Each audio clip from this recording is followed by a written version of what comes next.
오늘 나눌 말씀의 제목은 자랑을 멈춘다면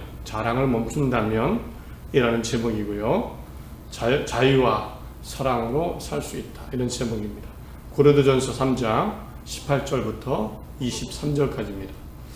오늘 함께 나눌 성경이 고린도전서입니다. 고린도전서는 그 내용상 목회 서신으로 분류가 가능합니다. 이유는요, 바울이 마치 목회자의 입장에서 성도인 고린도 교인들에게 주는 가르침과 권면의 내용을 담고 있기 때문입니다. 사실 고린도 교회에는 여러 가지 문제와 어려움, 갈등이 있었습니다. 이런 문제와 갈등을 해결하고 건강한 교회, 건강한 성도, 행복한 삶을 알려주기 위해서 그 가르침과 그 대답을 고린도전서에 담았습니다. 인류 최초의 교회 중 하나였던 고린도 교회, 문제는 이런 것들이었습니다.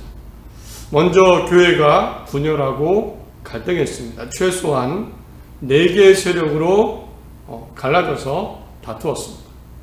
옛 습성을 버리지 못하고 또한 성적 음행이 일어났습니다. 또 우상에게 바쳐진 음식, 고린도 도시가 우상의 도시였으니까 이 음식을 먹어야 되냐 말아야 되냐, 이것의 사용으로 혼란이 일어났습니다. 또 갑자기 여성과 남성이 함께 예배하게 되면서 질서의 문제, 사회적인 질서가 있는데 교회 안에서 어떻게 이런 혼란이, 질서의 문제가 일어났습니다. 또 성령의 역사가 많이 일어났죠. 방언도 하고 예언도 하고. 그런데 이런 은사가 일어나니까 또 은사 때문에 갈등했습니다. 심지어는 부활을 부정하는 사람들까지 생겨나면서 고린도 교회는요, 처음 교회가 세워지고 모든 것이 새로울 때, 그러나 이런 다양한 문제들로 힘들어하고 있었습니다. 사실 그럴 겁니다. 갑자기 예수님을 믿게 되었고 아는 것도 별로 없고 또 최초의 교회라서 어디 가서 배울 것도 없습니다. 여러 가지 갈등과 문제들이 일어났고 힘들어하고 있었습니다. 결국 바울은요, 이런 교회, 고린도 교회와 또 그 성도님들의 신앙, 또 삶의 회복, 마음의 평안, 자유를 위해서 이것을 해결하기 위해 가르침을 줍니다. 그 내용이 바로 고린도전서의 내용입니다. 오늘은 특별히 이 고린도 문제를 해결하기 위해 바울이 1장에서부터 4장까지 다루고 있는 문제가 있습니다. 가장 먼저 다루었습니다. 바로 교회의 분열 문제입니다. 1장 11절에 내 형제들아, 글로웨의 즉편으로 너희에 대한 말이 내게 들리니 곧 너희 가운데 분쟁이 있다는 것이다. 내가 이것을 말하거니와 너희가 각각 이르되 나는 바울에게, 나는 아볼로에게, 나는 게바에게, 나는 그리스도에게 속한 자라 한다는 것이니, 고린도 교회는 최소 4개의 집단으로 갈라지고 말았습니다. 바울을 추종하는 세력, 바울에게, 아볼로를 추종하는 세력, 아볼로에게, 게바, 베드로죠. 베드로를 추종하는 무리, 나는 게바에게, 그리고 그리스도의 이름을 내세운 나는 그리스도에게, 최소 4개의 무리로 갈라져서 나뉜 것뿐만 아니라 서로 대립하고 갈등했습니다. 바울은 이런 갈등의 원인과 이유를 해결책을 1장과 4장에 걸쳐서 날카롭게 지적하며 가르침을 주고 있습니다. 오늘 그 권면을 함께 나누겠습니다. 교회가 왜 갈라졌는지, 해결책은 무엇인지. 혹 이런 생각을 하실 수 있습니다. 주제가 나와 별로 상관이 없구나. 교회 안에서 일어나는 일인데 나는 실제 삶에 여러 가지 문제들과 어려움이 있는데 어떻게 살아야 될지 모르겠는데 나와는 별로 상관이 없구나라고 생각하실 수도 있습니다. 그러나 전혀 아닙니다. 정반대입니다. 이 교회 내의 갈등의 문제지만 깊이 들어가면 사실 삶과 연결되어 있었습니다. 세상에서도 자유하고 평안 가운데 또 사랑으로 즐거움으로 살 수 있는데 그 방법이 그렇지 못하기 때문에 사실은 교회 안에서도 갈등이 일어났던 겁니다. 단순히 교회 문제가 아니고요, 삶의 문제입니다. 세상에서 하던 행동대로 그것대로 행동하면서 교회 안에서도 교회 내 분열이 일어났던 겁니다. 고린도 교인들 세상에서 힘들었지만 교회 안에서도 복음을 통해 행복하려고 믿음을 가졌을 겁니다. 마음의 평안을 위해서. 그런데 결국 교회 안에서조차 교인이지만 성도지만 마음이 달라져야 되는데 세상의 방식, 세상의 갈등대로 교회 안에서 행동하면서 결국 교회 갈등이라는 이름으로 일어난 겁니다.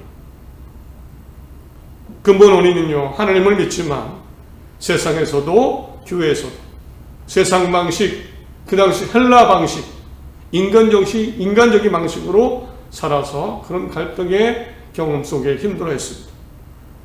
그러므로 혹 나도 하나님을 믿고 예수를 믿지만 세상 생각대로 비교의식이나 피해의식이 일어날 수 있습니다. 자유와 평안이 없다면 오늘 말씀에 깨달음이 있길 바랍니다. 내 삶에 감사가 일어나지 않고 만족이 없고 당당함이 없다면, 위축된다면 오늘 말씀에 힘을 얻을 수 있다고 믿습니다. 함께 나누면서 사람의 가치가 아니라 하나님의 가치로 살면서 진정한 삶의 자유, 평안, 자신감 속에 사는, 또 사랑으로 살아가는, 넉넉한 마음의 사랑으로 사는 우리 2025년 한 해가 다 되시기를 간절히 바랍니다. 말씀드린 대로 고린도 교회의 가장 큰 문제 중 하나는 교인들이 서로 갈라졌다는 겁니다.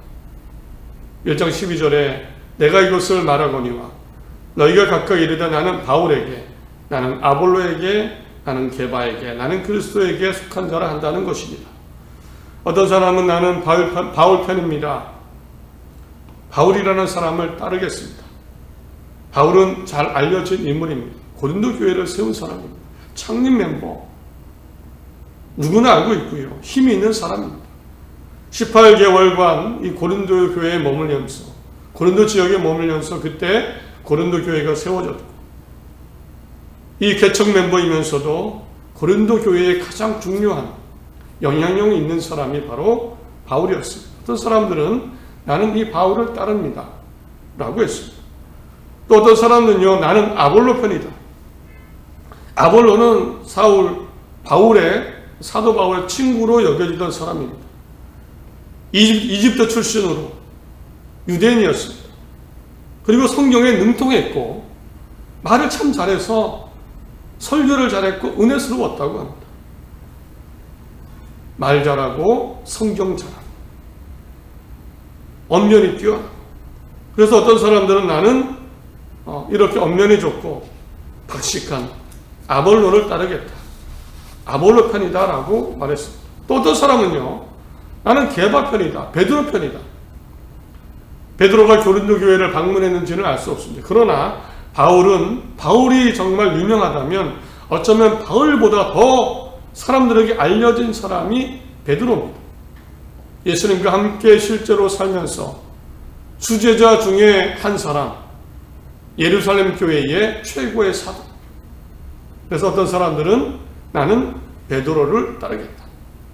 그리고 마지막으로 어떤 사람은 나는 그리스도 편이다. 이름만 들으면 참 좋고 은혜스럽지만 그렇지 않습니다. 이 그리스도파를 주장하는 사람들은 순수한 믿음이 아니라 바울파, 아볼로파, 게바파를 반대하는 사람, 그리고 우리가 더 대단하다, 우월하다, 어떤 경쟁심 때문에 만들었을 가능성이 큽니다. 그래서 우리는 그리스도파다. 이렇게 최소 4개의 무리가 형성되었고 서로 우리가 우월하고 우리 길로 가려고 하면서 그의 분쟁과 갈등이 일어났습니다. 바울은 이제 사람들이 왜 이렇게 바울의 입장에서는 말도 안 되는 이런 분리가 일어났을까 생각을 합니다. 성령님도 하나고 예수님도 한 분이시고 하나님도 한 분이신데 도대체 왜 이렇게 갈라졌을까? 원인을 생각합니다. 당연히 무엇인가 다른 것 때문입니다. 성령님도 예수님도 하나님도 한 분이신데 갈라졌다는 것은 다른 것 때문입니다. 그리고 바울은 그 다른 무엇인가 분열의 원인을 이렇게 설명합니다. 오늘 3장 3절로 4절을 보면 너희는 아직도 육신에 속한 자다. 표현합니다. 너희는 아직도 육신, 세상에 속한 사람들입니다. 너희 가운데 시기와 분쟁이 있으니 어찌 육신에 속하여 사람을 따라 행함이 아니리요. 어떤 이는 말하되 나는 바울에게라 하고 다른 이는 나는 아볼로에게라 하니 너희가 육의 사람이 아니리요. 현대인의 성경으로는 아주 쉽게 번역했습니다. 아직도 여러분은 세상 사람들처럼 살고 있습니다. 여러분 가운데 시기와 다툼이 있는데 어찌 육적인 세상 사람들처럼 행동하는 것이 아니라고 할 수 있겠습니까? 여러분 가운데 어떤 사람은 나는 바울파다, 또 어떤 사람은 나는 아볼로파다라고 말한다니 여러분의 세상 사람과 다를 게 무엇입니까? 바울은 알았습니다. 여전히 고린도 교회 사람들이 세상 사람들처럼 생각하고 있다. 하나님과 예수님을 안 믿는 사람들처럼, 그 당시 고린도 도시라는 그 도시의 사람들처럼, 세상 사람들처럼 생각하고 있다. 그들가 헬라 문화니까 헬라적 사고를 하고 있다고 눈치를 챘습니다. 그리고 고린도 교인들이 생각한 육신에 속한 것, 세상 방식, 헬라 방식, 구체적으로 또 알게 됩니다. 바울이 눈치챈 이들의 방식, 육신에 속한 이들의 방식은요, 바로 지혜였습니다.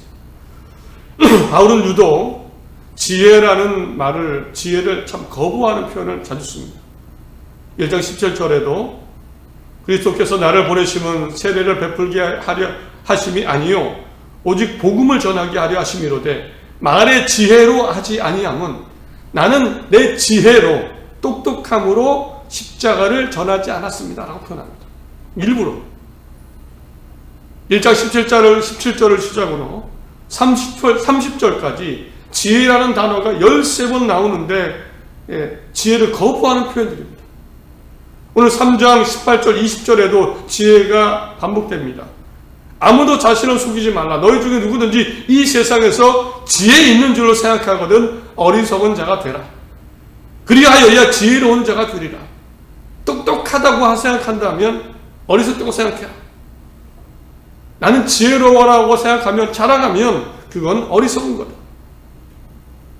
이 바울이 말한 지혜는요, 말 그대로 사람의 지혜, 지식, 똑똑함을 의미합니다. 이렇게 지혜의 의미만 보면 결코 나쁜 게 아닙니다. 필요하기도 하고 유용하기도 합니다. 사람은 지혜롭고 지식이 있어야 되죠. 그런데 문제는 고린도 교인들은 이 지혜를 다른 사람과 나를 구분하고 내가 우월감을 갖는 데 사용했다는 겁니다. 가만히 보면 고린도 교인들 팔을 만들었죠. 보십시오. 어떤 사람을 중심으로 팔을 만들었습니까? 바울, 아볼로, 게바, 그리고 그리스도 라는 이름으로만 팔을 만들었습니다. 공통점은요, 똑똑하고 유능하고 이름 있는 사람이라는 겁니다. 특별히 지혜가 있는 사람, 많이 아는 사람, 똑똑한 사람, 그 중심으로 탕파를 만들었습니다. 그 당시 헬라 문화죠. 헬라 문화에서 가장 인정받는 게 바로 지혜였습니다. 그래서 그때 철학자들이 많이 탄생하지 않습니까? 철학자들이 가장 대우를 받았습니다. 사람들에게 인기가 있었습니다. 바울로 1장 22절에 이렇게 표현합니다. 유대인들은 표적을 구하고 헬라인은 지혜를 찾으라. 유대인들은 하나님의 기적이 뭐냐 이런 거 찾는데 그거 중시하는데 헬라인들은 지혜를 찾았습니다. 지혜 있으면 내세우기 좋았고 지혜가 있으면 사람들에게 인정받았고 우월하다고 사람들에게 인정이 되었습니다. 가만히 보니까 고린도 교인들 육신의 방식, 그 당시 가장 세상 방식인 지혜를 중심으로 당파를 맞는 겁니다. 반면 이 교회 고린도에 출석한 교인들 헌신하고 표현대로 찐 교인들은 어떤 이런 사람들이었습니다. 아굴라, 브리스길라와 아굴라, 디도 유스도, 그리스보, 스데바나, 에라스도 같은 사람입니다. 보겠습니다. 브리스길라, 아굴라는 텐트 업자입니다. 천막 만드는 사람입니다. 상인이죠. 중산층이고 자기 집을 예배처소로 내놓은 사람입니다. 디도 유스도 가이어로고도 하지요. 바울에게 세례받은 로마 시민권을 가진 이방인입니다. 이 사람도 자기 집을 예배처소로 내놓았습니다. 그리스보는요, 고린도 도시 회당의 회당장입니다. 복음을 듣고 기독교인이 된 사람입니다. 회당장. 그 교회에 헌신하는 사람. 스데바나는 고린도 교회의 첫 신자 개척 멤버입니다. 그도 자기 집을 예배처소로 내놓았다고 합니다. 에라스도는 고린도 도시의 재무관, 공무원이었습니다. 고린도 교회의 재무를 담당하는 사람. 바울과 함께 동역했습니다. 실제로 정말 고린도 교회에 헌신하고 자기 집을 내놓고 바울과 동역하고 함께했던 고린도 교회에 진짜 필요한 사람들은 이런 사람들인데, 사람들은 이런 사람들의 이름을 사용하지 않았습니다. 가만히 보니까 똑똑하고 당시 헬라 사람들, 세상 사람들이 인정하는 똑똑하고 말 잘하고 지식이 있고 지혜가 있다고 여겨지는 사람들, 그 이름만으로만 당판을 만든 겁니다. 육신에 속한 자가 아니죠. 세상 방식, 육신의 방식, 거기에 만족감을 느끼려고 그 당판을 만들었고, 나는 이 사람에게 속한 사람. 바울이 눈치챈 그 모습이었습니다. 그런데 이 고린도 교인들, 세상에서 지혜가 가장 우월하니까 지혜를 중심으로 뭉쳤다면, 이제 교회 안에서는 뭐가 대단한가 또 찾았습니다. 그리고 찾은 것이 바로 은사입니다. 성령이 역사하시면서 많은 은사가 고린도 교회에 나타났습니다. 방언도 하고 예언도 하고. 그리고 사람들은 또 여기에도 누가 더 낫냐를 찾은 겁니다. 이 은사 중에서도 누가 더 큰 은사인가, 누가 우월한 은사인가, 여기에 만족을 찾으려고 했습니다. 예언을 하거나 병을 고치면 한순간에 대단한 사람. 오죽하면 바울이 이런 표현을 씁니다. 14장 18절을 보면, 내가 너희 사람들 모든 사람보다 방언을 더 말함으로 하나님께 감사하노라. 내가 여러분보다 방언을 못했다면 무시당했을 것 같습니다.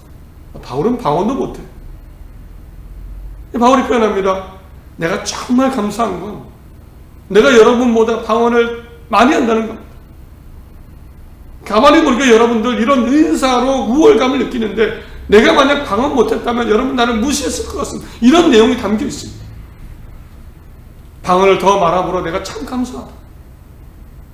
사람들은 세상에서는 지혜로 우월감을 찾으려고 했고, 교회 안에서는 은사까지도, 은사를 이용해서도 우월감을 찾으려고 했습니다. 결국 사람들이 당시 헬라 사회에서 가장 인기 많고 가장 인정받았던 지혜, 지식으로 뭉쳤고, 또 교회에서는 가장 정말 대단하다고 그들 스스로 느낀 은사, 이것으로 무리를 지은 것을 보면 결국 고린도 교인들이 벗어나지 못한 것이 있었습니다. 바울은 정확하게 지적을 합니다.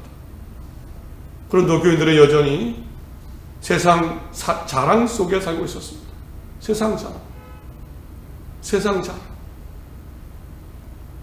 자랑할 것들 찾으면서 그 자랑에 만족하고 자신감을 찾으려 했습니다. 4장 10절에 누가 너를 남달리 구별하였느냐? 내게 있는 것 중에 받지 아니한 것이 무엇이냐? 내게 받은즉 받았은즉 어찌 받지 않은 것까지 자랑하느냐?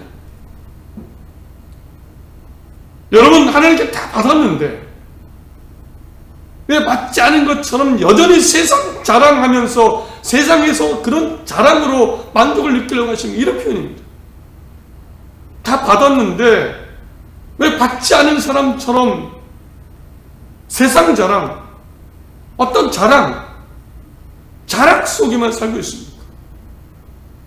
바울은 이런 표현을 씁니다.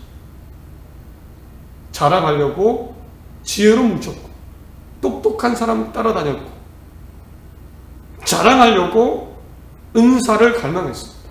나 방언하게 해주세요. 나 예언하게 해주세요. 자랑하려고. 바울은요, 이런 모습을 보면서 어쩌면 더더욱 안타까웠을 겁니다. 고린도 교인들이. 바울의 안타까움이 아주 직설적으로 나타납니다. 그들이 그렇게 지혜나 은사로 좀 우월감을 찾으려는 그 모습이 바울이 볼 때는 안쓰러웠다는 그 느낌이 듭니다. 바울은 직설적으로 얘기합니다. 사실 고린도 교인 중에 많은 수는 세상에서 짓눌리고 억압받고 지친 사람들이었습니다. 1장 26절에 이렇게 말합니다. 형제들아 너희의 부르심을 보라. 육체를 따라 지혜로운 자가 많지 아니하며 능한 자가 많지 아니하며 문벌 좋은 자가 많지 않도다. 아주 그냥 자존심 상하는 말이죠. 여러분은 똑똑하지 않고 학벌이 좋지 않고 능력도 없고 여러분 흑수저지 않습니까? 원래는 노골적으로 표현합니다. 고린도 교회 교인들 상류층도 있었지만 중산층도 있었지만 대부분 많은 사람들 노예도 있었다고 합니다. 노예계층의 사람들. 여러분 세상에서 짓눌리고 똑똑하지 않다고 억압받고 그렇게 살던 사람들 아닙니까? 그런데 바울을 통해 주어진 복음을 통해 하나님이 이런 세상적인 부족함, 약함, 이런 차별을 없애버렸습니다.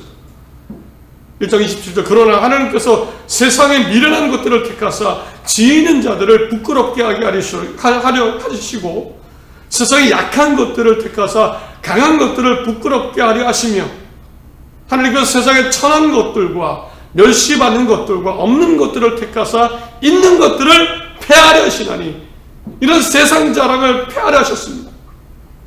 그래서 여러분 부르는 겁니다. 여러분이 잘나서 말 잘해서 똑똑해서 능력이 있어서 부르는 게 아니고 그런 세상 것이 아무것도 아니라는 것을 폐하시려고 여러분을 불러주셨습니다. 그래서 여러분은 믿음과 복음 안에서 하나님에 대한 믿음과 복음 안에서 모든 것을 소유한 평안과 자유와 만족의 사람들이 되었습니다. 3장 22절에 바울이나 아볼로나 게바나 세계나 생명이나 사망이나 지금 것이나 다 장래의 것이나 다 너희 것이요 너희는 그리스도의 것이요 그리스도는 하나님의 것입니다. 다 너희 것입니다. 다 너희 것입니다. 여러분의 것입니다. 믿음과 복음 안에서 여러분의 것이 다 되었습니다. 그런데 왜 다시 세상으로 돌아갑니까? 세상에서 짓눌려서 거기서 그것 때문에 복음을 받아들이고 교회 공동체가 되었는데 왜 그 안에서 다시 세상 것으로 나를 올가매고 있습니까? 나는 바울파야? 그가 똑똑하니까. 나는 아볼로파야? 그가 말 잘하니까. 나는 게바 베드로파야? 그는 유명하니까. 유명 인사니까. 바울을 볼 때 정말 안타까웠습니다. 안타까웠을 것 같습니다. 다시 뒤로 돌아갔습니다. 육신으로 속해 버렸습니다. 결국 바울이 제시한 해답은 간단했습니다. 세상 자랑을 멈추십시오. 세상 자랑을 멈추십시오. 1장 37절 기록된 바 자랑하는 자는 주 안에서 자랑하라. 누구든지 자랑하고 싶으면 주님 자랑하십시오. 주 안에서 하십시오. 자랑하고 싶으면 하나님 자랑, 예수님 자랑, 복음 자랑, 구원을 자랑하십시오. 정 자랑하고 싶으면 3장 11절 그런즉 누구든지 사람을 자랑하지 말라. 만물이 다 너희 것이다. 자랑하지 마십시오. 사람 자랑하지 마십시오. 사람적인 것들로 자랑하지 마십시오. 하나님 안에 모든 것이 가능하지 않습니까? 바울도 아볼로도 다 여러분 것 아닙니까? 그런다 왜 그 조그만 틈으로 들어갑니까? 다 여러분 것인데 왜 지혜 그 한적 지혜라는 것에 그것으로 쪼그라들어서 거기에 만족 찾으려고 합니까? 다 여러분 것인데 바울은 자랑을 멈추라고 합니다. 사람 자랑 멈추라고 합니다. 우리도 정말 조심해야 됩니다. 우리의 언어, 사고, 대화 방식, 교회 안에서도 그렇고요. 목회자 안에도 그렇고요.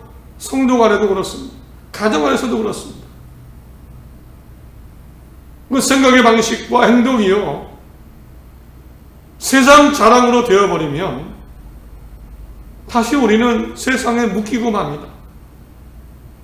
비교하게 되고 뭐 하나 잘 되면 우월감 갖고 교만하게 되고 또 뭐 하나 안 되면 상처받고 쭈그러들고 그렇게 되고 맙니다. 세상 자랑 속에 사람 자랑 속에 살면 결코 우리는 자유할 수 없습니다. 바울은 말합니다. 세상 자랑 멈추십시오. 다 우리의 것입니다. 다 우리의 것인데 왜 세상 자랑에 거기에 쪼그라들어서 힘들어합니까? 갈등합니까? 싸웁니까? 말씀했습니다. 세상 방식의 자랑을 멈출 때 새로운 일들이 시작됨을 믿습니다. 돈이나 지식이나 외모나 인기나 나 중심의 자존심이나 여기에 자랑을 삼는다면 우리는 작아질 겁니다. 늘 불안할 겁니다. 물론 허랑망탕하고 게으르고 헛되게 살라는 말은 절대 아닙니다. 16절 17절에 이렇게 말씀합니다. 3장입니다. 너희는 너희가 하나님의 성전인 것과 하나님의 성령이 너희 안에 계시는 것을 알지 못하는 자. 누구든지 하나님의 성전을 더럽히면 하나님이 그 사람을 멸시하시리라. 하나님의 성전은 거룩하니 너희도 그러하니라. 우리 몸은 성전입니다. 주신 인생의 시간 우리 몸을 열심히 살아야 되죠. 책임감을 가지고 살아야 됩니다. 그러나 그 목적은 세상 자랑이 아닙니다. 하나님이 주셨기에 또 하나님이 기대하시는 사랑으로 살아야 되기 때문에 열심히 살면서 하나님이 주신 복과 은혜도 기대하는 것 당연히 좋은 것입니다. 그러나 열심히 살지만 세상 방식의 자랑은 멈춰야 됩니다. 우리는 거룩한 성전이기 때문에 이 세상 자랑을 멈추면 그 다음에 가능한 것 중에 하나가 바로 사랑입니다. 13장 13절에 말씀하죠. 그런즉 믿음, 소망, 사랑 이 세 가지는 항상 있을 것인데 그 중에 제일은 사랑이다. 의무감이 아니라 사랑까지도 할 수 있습니다. 세상 자랑 멈출 때 나도 사랑할 수 있고 나도 사랑할 수 있습니다. 아낄 수 있습니다. 나 자신의 존재를 사랑할 수 있고 다른 사람에게도 넉넉한 마음을 가질 수 있습니다. 주의할 것이 있습니다. 명심할 것 중에 하나는요. 우리가 사실 함께 해야 됩니다. 함께 해야 됩니다. 그래야 힘을 얻습니다. 혼자도 할 수 있겠지만 그래서 사실 교회가 필요한 겁니다. 교회가 필요한 겁니다. 함께 세상 자랑 방식이 아니라 하나님의 사랑 방식으로 나를 소중히 여기고 주어진 생명을 소중히 여기며 함께 격려하며 살아갈 수 있는 것, 그 힘을 얻는 것이 교회고 그래서 교회가 존재합니다. 잘 살고 있습니다. 격려하고 잘할 수 있습니다. 격려하고 하나님이 사랑하십니다. 격려하고 온 교회가 온 가정이 이런 세상 자랑이 아니라 하나님 안에서 모든 것을 소유한 사람, 나를 사랑하고 다른 사람을 사랑하는 그런 삶을 사는 모두가 되시길 바랍니다. 하나님이 함께 하실 겁니다. 바울이 말하죠. 우리는 모든 것을 가졌다. 하나님이 모든 것을 소유하고 계시고 우리는 이미 모든 것을 받았다. 없는 사람처럼 살지 말라. 하나님의 필요를 따라 필요한 것 은혜로 또 동행으로 함께 하실 것입니다. 하나님 안에 당당하게 힘차게 주어진 삶을 열심히 사는 자유와 또 평안 가운데 살아가는 모두가 되시기를 간절히 바랍니다.